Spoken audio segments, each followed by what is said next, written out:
ഈ സ്ഥലം ഓർമ്മയില്ലേ? 2 മാസമായുള്ളൂ. അങ്ങനെ ആരും മറക്കാൻ വഴിയില്ല.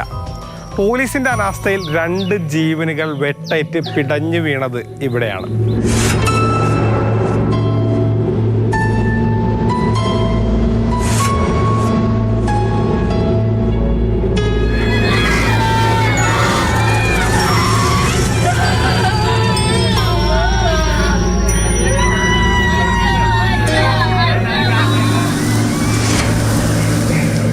ഈ ചെന്താമരയുടെ പ്രതികാരത്തിൻ്റെ കഥ നമ്മൾ തെരഞ്ഞു പോയാൽ അത് എത്തി നിൽക്കുക 2019 2019 ഈ വീട്ടിൽ വെച്ചാണ് സജിതയെ ചെന്താമര വെട്ടിക്കൊലപ്പെടുന്നത്.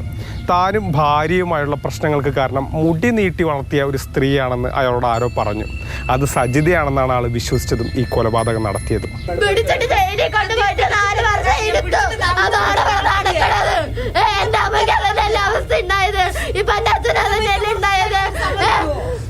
നിങ്ങളുടെ എന്തെങ്കിലും കുടുംബത്തിലാണെങ്കിലോ ഞങ്ങളുടെ കണ്ണീരിന് വിലയില്ല.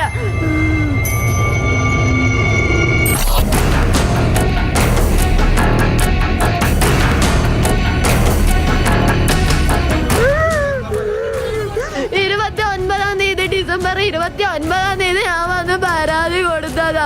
ഭീഷണിപ്പെടുത്തണ എനിക്കും കൂടി പേടിയായി പറഞ്ഞിട്ടാണ് ഞാൻ വരാത്തത്. അതുകൊണ്ടാണ് ഞാൻ ഇന്നലെ എൻ്റെ അച്ഛൻ വന്നതാ.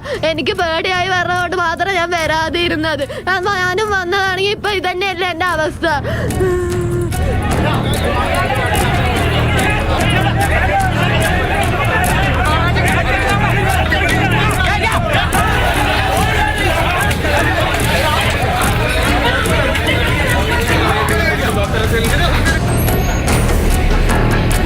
അന്ന് ഒരു കൊലക്കേസിലെ പ്രതിയാണ് നെന്മാറ പോലീസ് ഇതുപോലെ ഉപദേശിച്ചു വിട്ടത്.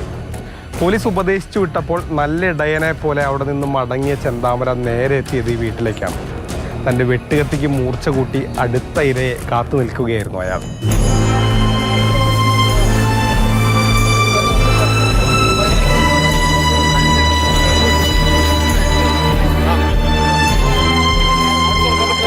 ജാമ്യവ്യവസ്ഥ ലംഘിച്ച് ചെന്താമര ഈ വീട്ടിലേക്ക് എത്തിയിരുന്നു എന്ന പരാതി ഗൗരവത്തിൽ പോലീസ് എടുത്തിരുന്നെങ്കിൽ 2 ജീവനുകളെങ്കിലും രക്ഷിക്കാൻ കഴിഞ്ഞേനെ.